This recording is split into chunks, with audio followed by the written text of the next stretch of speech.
ലൈംഗിക പീഡന കേസിൽ രാഹുൽ മാങ്കൂട്ടത്തിന്റെ പാലക്കാട് ഫ്ളാറ്റിൽ നടന്ന SITയുടെ നിർണായക പരിശോധന പൂർത്തിയായിരിക്കുന്നു. പാലക്കാട് ASP ഉൾപ്പെടെ ഉന്നത പോലീസ് ഉദ്യോഗസ്ഥരും ഫ്ളാറ്റിലെത്തിയിരുന്നു. CCTV ദൃശ്യങ്ങളടക്കം പരിശോധിച്ചതായി ASP രാജേഷ് കുമാർ വ്യക്തമാക്കി. യുവതി നൽകിയ വിവരങ്ങളുടെ അടിസ്ഥാനത്തിലായിരുന്നു ഈ നടപടി. എന്തായാലും രാഹുലിന്റെ പേഴ്സണൽ അസിസ്റ്റന്റുമാരുടെ മൊഴിയും രേഖപ്പെടുത്തി. ഈ വാർത്തയുടെ കൂടുതൽ വിവരങ്ങളുമായി ശിവദാസ് കന്മനം ചേരുന്നുണ്ട്. Sivadas, good evening. എന്തായാലും അതിജീവിതം നൽകിയ മൊഴിയുടെ അടിസ്ഥാനത്തിലായിരുന്നല്ലോ ഈ പാലക്കാട് ഫ്ളാറ്റിലുള്ള പരിശോധന. എന്തായാലും ഈ അതിജീവിതം നൽകിയ മൊഴിയുടെ അടിസ്ഥാനത്തിൽ ആ പരിശോധന നടത്തുന്നു. അതിന്റെ ഭാഗമായി എന്തൊക്കെ തെളിവുകളാണ് അല്ലെങ്കിൽ എന്തൊക്കെ നിർണായക വിവരങ്ങളാണ് ഇവർക്ക്, അതായത് ഈ അന്വേഷണ സംഘത്തിന് ശേഖരിക്കാനായത്? ഈ CCTV ദൃശ്യങ്ങളടക്കമുള്ള പരിശോധന എങ്ങനെയാണ് പുരോഗമിച്ചത്? അതിൽ നിന്നും നിർണായക വിവരങ്ങൾ എന്തെങ്കിലും ലഭിച്ചോ ശിവദാസ്?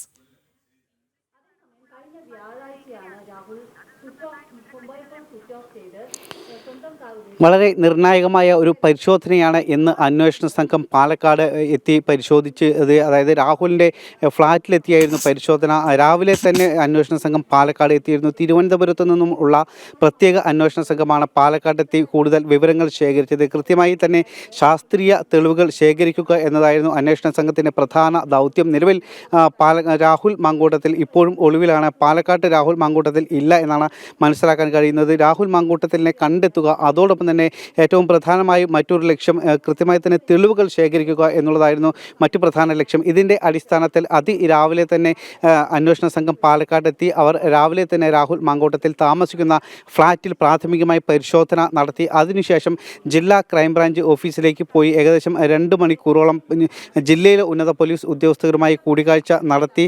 അതിനുശേഷമാണ് വീണ്ടും രാഹുൽ താമസിച്ചിരുന്ന ഫ്ളാറ്റിലേക്ക് എത്തിയത്. അതിനുശേഷം മണിക്കൂറുകളോളം ഇവിടെ പരിശോധന നടത്തി. അതായത് CCTV ദൃശ്യങ്ങൾ അടക്കം ശേഖരിച്ചുകൊണ്ടും അത് പരിശോധിച്ചുകൊണ്ടും ഉള്ള പരിശോധനകളാണ് നടത്തിയിരുന്നത്. കൃത്യമായി തന്നെ രാഹുൽ ഈ അവസാനമായി ഈ ഫ്ളാറ്റിൽ നിന്നും പോയത് അടക്കമുള്ള CCTV ദൃശ്യങ്ങൾ നിലവിൽ അന്വേഷണ സംഘം ശേഖരിച്ചിട്ടുണ്ട്. അതും നിർണായകം തന്നെയാണ്. പക്ഷേ ഈ സമയത്ത്, അതായത് അതിജീവിതയുമായി ഈ ഫ്ളാറ്റിലേക്ക് എത്തിയ ആ ഒരു സമയത്തുള്ള CCTV ദൃശ്യങ്ങൾ ഇപ്പോൾ അന്വേഷണ സംഘത്തിന് ലഭിച്ചിട്ടില്ല. കാരണം അത് മാസങ്ങൾക്ക് മുൻപ് ആയതുകൊണ്ട് തന്നെ ആ ദൃശ്യങ്ങളെല്ലാം തന്നെ CCTVയിൽ നിന്നും പോയിട്ടുണ്ട്. അത് ഇനി വീണ്ടും തിരിച്ചെടുക്കേണ്ടതുണ്ട്.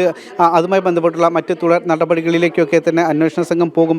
കാരണം റിക്കവർ ചെയ്തെടുക്കുക എന്നുള്ളത് പ്രയാസമുള്ള കാര്യമാണ്. നിലവിൽ അത്തരത്തിലുള്ള ദൃശ്യങ്ങൾ ലഭിച്ചിട്ടില്ല. പക്ഷേ രാഹുൽ ഈ ഫ്ളാറ്റിലെത്തി മടങ്ങിയ ദൃശ്യങ്ങളടക്കം, അവസാന സമയങ്ങളിൽ മടങ്ങിയ ദൃശ്യങ്ങളടക്കം ഈ അന്വേഷണ സംഘം ശേഖരിച്ചിട്ടുണ്ട്. അതോടൊപ്പം തന്നെ മറ്റു CCTV ദൃശ്യങ്ങൾ, ഈ ഫ്ളാറ്റിലുള്ള മറ്റ് ഭാഗങ്ങളിലുള്ള CCTV ദൃശ്യങ്ങളടക്കം ഈ അന്വേഷണ സംഘം എപ്പോഴാണ് ഈ ഫ്ളാറ്റിൽ നിന്നും അവസാനമായി മടങ്ങിയത്?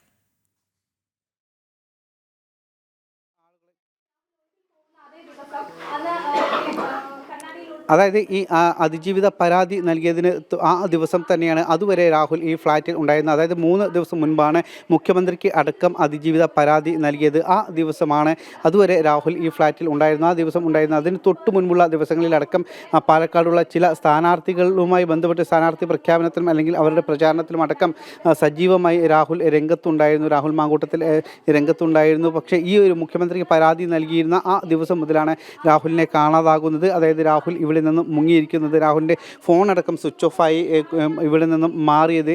ഇപ്പോൾ നിലവിലും ഇതുവരെ അതായത് ഈ പരാതി നൽകി 3 ദിവസം പിന്നിട്ടിട്ടും രാഹുൽ ഇപ്പോഴും എവിടെ എന്നുള്ളത് വ്യക്തമല്ല. ഞാനിപ്പോൾ ശിവദാസ് ഒന്ന് ഇടപെടുകയാണ്. അതായത് അവിടുത്തെ രാഹുലിന്റെ പേഴ്സണൽ അസിസ്റ്റന്റുമാരുടെ മൊഴിയൊക്കെ രേഖപ്പെടുത്തിയല്ലോ. അപ്പോൾ ഇതിൽ നിന്നും രാഹുൽ എവിടെ എന്നുള്ളൊരു വിവരമൊന്നും അന്വേഷണ സംഘത്തിന് ലഭിച്ചില്ലേ?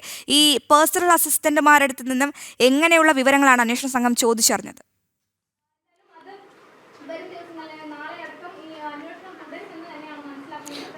അതായത് ഇത് അന്വേഷണത്തെ ബാധിക്കും എന്നുള്ളത് കൊണ്ട് തന്നെ ഇത്തരത്തിലുള്ള വിവരങ്ങളൊന്നും തന്നെ ഇതുവരെ പങ്കുവച്ചിട്ടില്ല. പേഴ്സണൽ അസിസ്റ്റൻ്റായ ഫസലിനെ അടക്കം അന്വേഷണ സംഘം ചോദ്യം ചെയ്തിരുന്നു. പക്ഷേ അതിൻ്റെ കൂടുതൽ വിവരങ്ങൾ പോലീസോ അന്വേഷണ സംഘമോ പുറത്തുവിട്ടിട്ടില്ല. കാരണം ഇപ്പോൾ അന്വേഷണം നടന്നുകൊണ്ടിരിക്കുകയാണ്. അതുകൊണ്ട് തന്നെ കൂടുതൽ വിവരങ്ങൾ ഇപ്പോൾ പുറത്തു പറയാൻ കഴിയില്ല എന്നാണ് ASP അടക്കമുള്ള ഉന്നത പോലീസ് ഉദ്യോഗസ്ഥർ പറഞ്ഞിരിക്കുന്നത്. എന്തായാലും അന്വേഷണം ഇപ്പോഴും പുരോഗമിച്ചു കൊണ്ടിരിക്കുകയാണ്.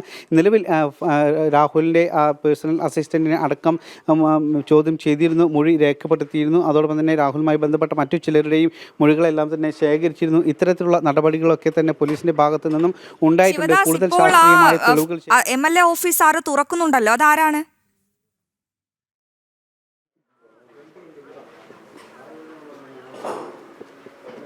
അതാരാ? നിലവിൽ ഇപ്പോൾ ഇവിടുത്തെ ജീവനക്കാർ തന്നെയാണ് ഇപ്പോൾ ഇതുമായി ബന്ധപ്പെട്ട് പ്രവർത്തിക്കുന്ന രാഹുലിൻ്റെ MLA ഓഫീസുമായി ബന്ധപ്പെട്ട് പ്രവർത്തിക്കുന്ന ജീവനക്കാർ തന്നെയാണ് ഇപ്പോൾ MLA ഓഫീസ് തുറന്നിരിക്കുന്നത്. നിലവിൽ ഇവിടെ ഇപ്പോൾ മറ്റു ആരുമില്ല. പ്രത്യേകിച്ച് ഇന്ന് ഞായറാഴ്ച കൂടിയാണ്. ഇത് ഒരു അവധി ദിവസം കൂടി ആയതുകൊണ്ട് തന്നെ രാഹുലിൻ്റെ കൂടെയുള്ള ആളുകൾ, അതായത് രാഹുലിൻ്റെ PA അടക്കമുള്ള ആളുകൾ രാഹുലിൻ്റെ ഫ്ലാറ്റിലാണ് ഉണ്ടായിരുന്നത്. കാരണം നേരത്തെ തന്നെ പോലീസ് ഇതുമായി ബന്ധപ്പെട്ടുള്ള നിർദ്ദേശങ്ങൾ നൽകിയിരുന്നു. അതായത് ചോദ്യം ചെയ്യാനുള്ള സാധ്യത ഉണ്ടായിരുന്നു. അതുകൊണ്ട് തന്നെ ഫ്ലാറ്റിൽ ഉണ്ടാകണം എന്നുള്ള നിർദ്ദേശം നൽകിയിരുന്നു. അതിൻ്റെ അടിസ്ഥാനത്തിൽ രാഹുലിൻ്റെ PA ഫസൽ അടക്കമുള്ളവർ ഈ ഫ്ലാറ്റിൽ ഉണ്ടായിരുന്നു. പിന്നീട് ഇവരെ ഈ ഫ്ലാറ്റിലെത്തിയാണ് നിലവിൽ പോലീസ് അന്വേഷണ സംഘം ചോദ്യം ചെയ്തിരുന്നത്. അതുകൊണ്ട് തന്നെ നിലവിൽ ഇപ്പോൾ ഈ MLA ഓഫീസിൽ ഇപ്പോൾ നിലവിൽ മറ്റാരും എത്തിയിട്ടില്ല. ഇവിടുത്തെ ഒരു ജീവനക്കാരൻ ഇപ്പോൾ ഈ ഓഫീസ് തുറന്നു എന്നുള്ളത് മാത്രമാണ്. മറ്റ് തുടർ നടപടികൾ, അതായത് അന്വേഷണ സംഘമൊന്നും തന്നെ നിലവിൽ ഇവിടെയില്ല. കുറച്ച് പോലീസുകാർ മാത്രമാണ് ഇവിടെ ഉള്ളത്.